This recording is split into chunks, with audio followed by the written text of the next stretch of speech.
Всем привет-привет, с вами я, Оля Бро. Так, давайте посмотрим,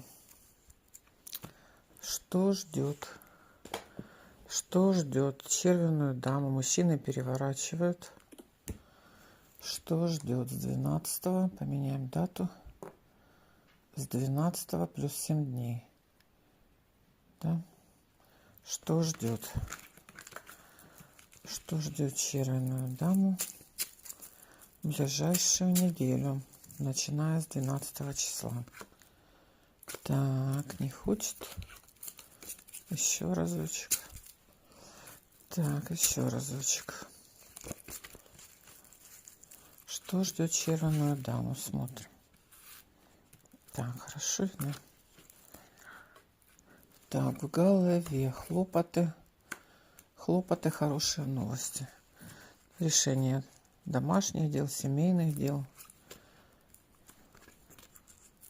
Так, нечаянно приходят какие-то поздравления. Ждет встреча. Для кого-то с детьми. Для кого-то встреча с детьми.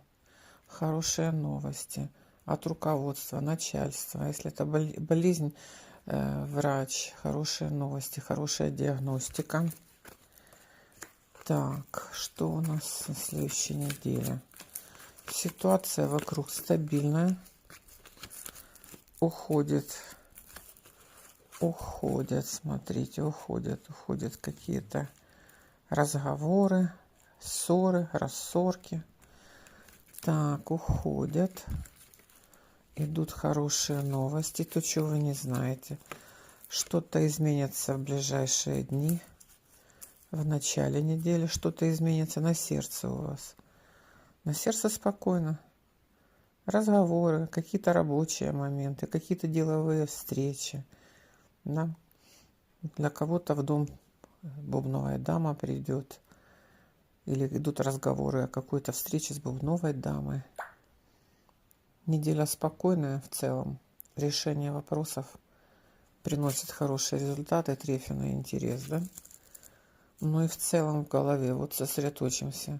Ваши хлопоты, ваши дела дают хорошие результаты, да? Идут хорошие новости. Так, сейчас мы посмотрим.